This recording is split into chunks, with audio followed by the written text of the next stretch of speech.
আসসালামু আলাইকুম নবম দশম শ্রেণীর শিক্ষার্থী বন্ধুরা ভালো আছো সবাই আশা করি। তা আজকে চলে আসলাম তোমাদের পদার্থবিজ্ঞানের গতি চ্যাপ্টারের আরেকটি মজার ক্লাস নিয়ে।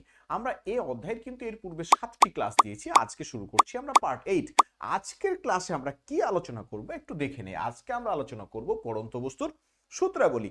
এই পড়ন্ত বস্তু দেখে বিজ্ঞানী গ্যালিলিও সাহেব 3টি সূত্র কিন্তু বের করেন।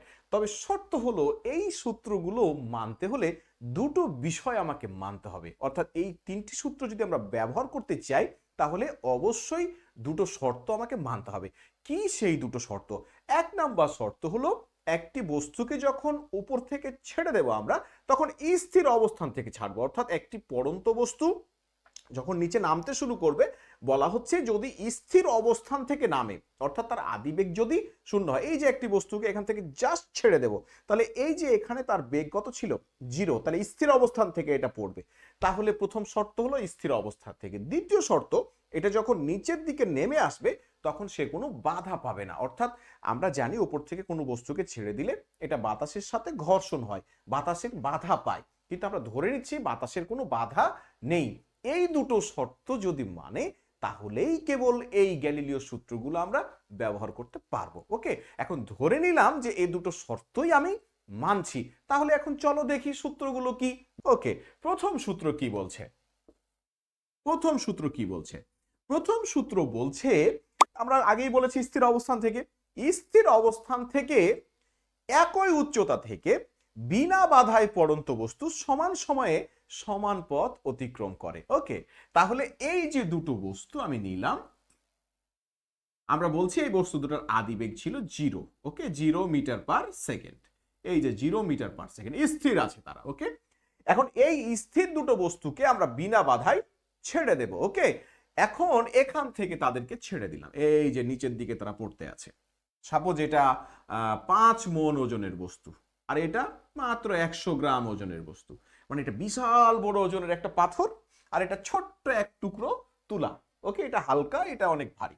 তাহলে স্বাভাবিকভাবেই তো মনে হতে পারে যে পাথরটা দ্রুত নিচে নেমে যাবে, কিন্তু তুলোটা হচ্ছে উঠতে উঠতে হেলতে দুলতে এভাবে ঘুরে ফিরে নিচে নামবে। আমরা যা দেখে অভ্যস্ত, তাই না? কিন্তু আসলে গ্যালিলিও সাহেব যে কথাটা বলছে তা কিন্তু নয়।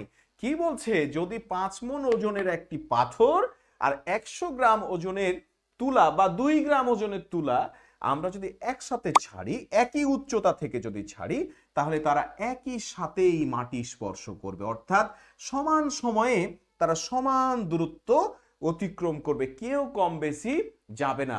তবে এটা হতে হলে কয়টা শর্ত বলেছিলাম? দুটোকে স্থির অবস্থান থেকে আসতে হবে, এবং এই দুটো নামার সময় কোনো প্রকারের বাধা পাবে না। যদি তাই হয়, আসলেই কিন্তু তারা একই সাথেই মাটি স্পর্শ করবে। তার মানে কি দাঁড়ালো? স্থির অবস্থান থেকে একই উচ্চতা থেকে বিনা বাধায় পড়ন্ত বস্তু সমান সময়ে সমান দূরত্ব অতিক্রম করবে। আশা করা যায় প্রথম সূত্রটা আমরা বুঝতে পেরেছি। ওকে, এবার আমরা চলে যাচ্ছি দ্বিতীয় সূত্রে। কি বলছে দ্বিতীয় সূত্রটি? আমরা দেখে ফেলি দ্বিতীয় সূত্র। ওকে, দ্বিতীয় সূত্র বলছে যে স্থির অবস্থান থেকে বিনা বাধায় পড়ন্ত বস্তুর নির্দিষ্ট সময়ে প্রাপ্ত বেগ। দুটো কথা কিন্তু বারবারই বলছে, এটা খেয়াল রাখতে হবে। স্থির অবস্থান থেকে বিনা বাধায় পড়ন্ত বস্তুর নির্দিষ্ট সময়ে প্রাপ্ত বেগ ওই সময়ের সমানুপাতিক। সমানুপাতিক বিষয়টা কি? সমানুপাতিক হচ্ছে যে দুটো চলক যদি আমার কাছে থাকে, যদি একটির মানের বৃদ্ধি হলে আরেকটির মানও বৃদ্ধি পায়, অর্থাৎ একটি বৃদ্ধি পেলে আরেকটিও বৃদ্ধি পায়, তাহলে এই সম্পর্কটাকে বলা হয় সমানুপাতিক। এর উল্টো সম্পর্ক হলো ব্যস্তানুপাতিক, অর্থাৎ একটা হচ্ছে বাড়বে আর একটা হচ্ছে কমবে, একটা বাড়লে আর একটা কমবে। অর্থাৎ ব্যস্তানুপাতিক সম্পর্ক হলো বিপরীত, একটি বৃদ্ধি পেলে যদি আরেকটি হ্রাস পায় তাহলে হচ্ছে ব্যস্তানুপাতিক, আর সমানুপাতিক হচ্ছে একটি বাড়লে আরেকটিও বাড়বে, এটা হলো সমানুপাতিক। ওকে, তাহলে এখানে কি বলছে? স্থির অবস্থান থেকে বিনা বাধায় পড়ন্ত বস্তুর নির্দিষ্ট সময়ে প্রাপ্ত বেগ ওই সময়ের সমানুপাতিক, অর্থাৎ প্রাপ্ত বেগ ভি ওই সময়ের সমানুপাতিক। অর্থাৎ যত বেশি সময় পাবে এটা তত বেশি বেগ প্রাপ্ত হবে। আমরা একটু যদি ভেঙে বলি, আমরা পার্ট 7 যে ক্লাস সেখানে দেখেছিলাম যে V equal to U plus GT. এটা কিসের জন্য আমরা দেখেছিলাম? পড়ন্ত বস্তুর জন্য। আমরা গতির সমীকরণে আমরা ত্বরণ এর জায়গায় আমরা বসাইছিলাম অভিকর্ষ ত্বরণ জি। এখন ভি ইকুয়াল টু কি পেয়েছিলাম ইউ প্লাস জিটি। আমরা জানি জি এর মানটা আমরা ধরেছি ধ্রুবক 9.8 মিটার পার সেকেন্ড স্কোয়ার, আমরা এই মানটা কিন্তু ধরেছিলাম। ওকে, যদিও জি এর মান পরিবর্তনশীল, বিভিন্ন জায়গায় বিভিন্ন রকম হয়, আমরা ধরে নিচ্ছি যে জি এর মান হচ্ছে এই যে আমরা যেখানে চিন্তা করছি, যেখানে কাজগুলো করছি, এই জায়গাতে জি এর মান হচ্ছে 9.8 মিটার পার সেকেন্ড স্কোয়ার। তাহলে এটা একটা ধ্রুবক মান। আচ্ছা, এখন আদিবেগ তো জিরো। আমরা বলেছিলাম যে গ্যালিলিও সূত্র সমূহ ব্যবহার করতে হলে আদিবেগটা কি করতে হবে, জিরো করতে হবে। আদিবেগ যদি জিরো হয়ে যায় তাহলে ভি সমান কি হবে, আদিবেগ জিরো হয়ে গেলে শুধু কি থাকলো, জিটি। ভি সমান কি থাকলো, শুধু জিটি। এখন কথা হলো তাহলে এই যে শেষ বেগটা অর্থাৎ উপর থেকে একটি বস্তুকে ছেড়ে দিচ্ছি আমরা, এই যে বেগটা হবে কার কার গুণফলের সমান, সমান অভিকর্ষ ত্বরণ এবং সময়ের গুণফলের সমান। তাহলে ছোট্ট একটা উদাহরণ দেই, তাহলে আমাদের বুঝতে সুবিধা হবে।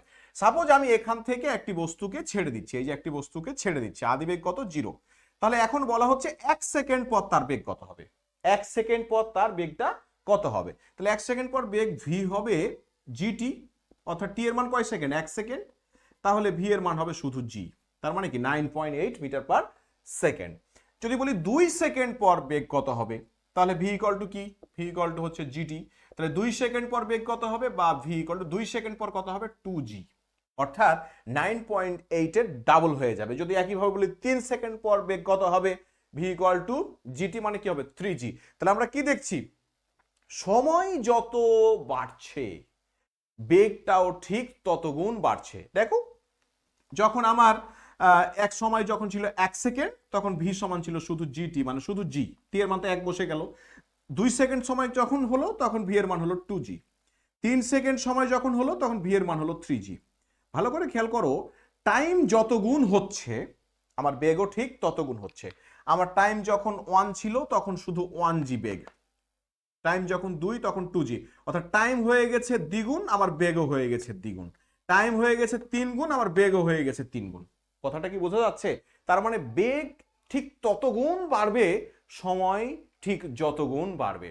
একইভাবে আমি যদি বলি আমার টাইমটাকে আমি 100 গুণ করব, তাহলে আমার বেগটাও হয়ে যাবে কত গুণ, 100 গুণ। ঠিক আছে? তাহলে এইভাবে যদি প্রশ্ন করি, আমি যদি একটা স্থির অবস্থান থেকে মুক্তভাবে পড়ন্ত বস্তুর বেলায় সময় যদি 100 গুণ করি, তাহলে বেগ কত গুণ হবে, বেগও 100 গুণই হবে। কারণ কি, কারণ আমরা বলেছি বেগটা হচ্ছে সময়ের ঠিক সমানুপাতিক। আশা করা যায় আমরা বিষয়টা বুঝতে পেরেছি। ওকে, দ্বিতীয় সূত্র আমরা দেখলাম লাস্টে কি, ভি সমান জিটি। এই যে ধ্রুবক, এই ধ্রুবক উঠিয়ে দিলেই, ধ্রুবক যদি আমরা তুলে দেই তাহলেই কিন্তু সমানুপাতিক চিহ্ন চলে আসবে, অর্থাৎ ভি সমানুপাতিক টি। এটাই কিন্তু দ্বিতীয় সূত্রের মূল কথা ছিল, অর্থাৎ স্থির অবস্থান থেকে মুক্তভাবে পড়ন্ত বস্তুর যে কোনো সময়ে প্রাপ্ত বেগ ওই সময়ের সমানুপাতিক। ওকে, আমরা তাহলে বিষয়টা বুঝতে পেরেছি। তাহলে আমরা দ্বিতীয় সূত্রটা বুঝতে পারলাম। আমরা চলে যাচ্ছি হচ্ছে তৃতীয় সূত্রে। ওকে, তৃতীয় সূত্রটা কি বলছে আমরা একটু দেখি। যে স্থির অবস্থান থেকে বিনা বাধায়, এই দুটো কথা থাকছেই। স্থির অবস্থান থেকে বিনা বাধায় পড়ন্ত বস্তু নির্দিষ্ট সময়ে যে দূরত্ব অতিক্রম করে তা ওই সময়ের বর্গের সমানুপাতিক। অর্থাৎ কি বলছে, যে দূরত্ব অতিক্রম করে এইচ, তা হচ্ছে ওই সময়ের বর্গের, দ্যাট মিনস স্কোয়ারের সমানুপাতিক। এই সূত্রটাও আমরা কিন্তু গতির সমীকরণ থেকেই পাই। আমরা পার্ট 7-এ দেখেছিলাম H equal to UT plus half GT square. নিশ্চয়ই মনে আছে তোমাদের, পার্ট 7 ভিডিওতে আমরা দেখেছিলাম যে এইচ হচ্ছে এস এর বদলে আমরা উচ্চতার, আমরা সরণের বদলে হাইট এখানে উচ্চতা বসিয়েছিলাম, অভিকর্ষ সরণ এই জায়গায় জি বসিয়েছিলাম। এখন আমরা বলেছি আদিবেগ হচ্ছে জিরো। আদিবেগ যদি ইউ এর মান জিরো বসায়, zero into T equal to কি হবে, জিরো। তাহলে এইচ ইকুয়াল টু কি থাকবে, হাফ জিটি স্কোয়ার। আচ্ছা দেখো তো, হাফ হচ্ছে একটা ধ্রুবক সংখ্যা, 1/2 একটা ধ্রুবক সংখ্যা।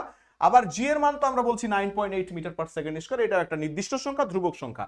ধ্রুবকটা যদি আমরা তুলে দিই তাহলে কি হয়, এইচ সমানুপাতিক টি স্কয়ার। ওকে, তার মানে আমরা কি দেখছি, এটা তো ধ্রুবক, এর মানের তো কোনো পরিবর্তন হচ্ছে না, যা মান তাই থাকছে। আমি যদি সময় 1 সেকেন্ড করি তাহলে হাফ ইন্টু জি এর মান যা আছে তাই, 2 সেকেন্ড করলে শুধু পার্থক্যটা কোথায় হবে, টি এর ভ্যালুতে।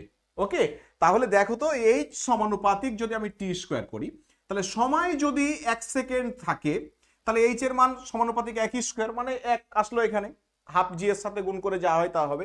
একটু করে দেখাই, এইচ সমান কি আছে, হাফ জিটি স্কয়ার। তাহলে বলা হলো যে এই যে স্থির অবস্থান থেকে বস্তুটাকে ছেড়ে দিলাম, 1 সেকেন্ডে এটা কত দূরত্ব অতিক্রম করবে, 1 সেকেন্ডে, তাহলে হাফ গুণিত জি গুণিত এই যে 1 স্কয়ার। ওকে, মানে 1 গুণ হচ্ছে। যদি বলি 2 সেকেন্ডে কত দূরত্ব যাবে, তাহলে এইচ ইকুয়াল টু হাফ গুণিত জি গুণিত 2 স্কয়ার মানে কত 4। ভালো করে খেয়াল করে দেখো তো, এইটুক তো যেমন ছিল তেমনই আছে, এইচ এর মান কিন্তু চেঞ্জ হয়ে গেছে। কতটুকু চেঞ্জ হয়েছে? এই দেখো 4 গুণ। তার মানে সময় যখন বেড়েছে দ্বিগুণ, সময় যখন বেড়েছে দ্বিগুণ, তখন এইচ এর ভ্যালু বেড়ে গেছে কয় গুণ? 2 স্কয়ার, 4 গুণ। অর্থাৎ বর্গ আকারে বাড়বে, দূরত্বটা বর্গ আকারে বাড়বে, অর্থাৎ যত বেশি সময় পাবে তত বেশি দূরত্ব অতিক্রম করবে। কিন্তু দূরত্বটা কিভাবে অতিক্রম করবে? সময়টা যত গুণ বাড়াবো দূরত্ব অতিক্রম করবে ঠিক তার বর্গগুণ। অর্থাৎ সময় যদি বাড়াই 3 গুণ, দূরত্ব বাড়বে 9 গুণ। সময় যদি বাড়াই 4 গুণ, দূরত্ব বাড়বে 16 গুণ। সময় যদি বাড়াই 5 গুণ, দূরত্ব বাড়বে 25 গুণ। আশা করা যায় আমরা এই বিষয়টাও বুঝতে পেরেছি। অর্থাৎ স্থির অবস্থান থেকে বিনা বাধায় পড়ন্ত বস্তুর যে কোনো সময় অতিক্রান্ত দূরত্ব ওই সময়ের বর্গের সমানুপাতিক। আশা করা যায় আমরা পড়ন্ত বস্তুর 3টি সূত্র বুঝতে পেরেছি, এবং এখান থেকে যদি কোনো ছোট প্রশ্ন বা যেভাবেই প্রশ্ন আসুক না কেন, আশা করা যায় আমরা এগুলো ব্যাখ্যা করতে পারবো। তো আজকে পর্যন্তই, ভালো থাকবে সবাই, খোদা হাফেজ।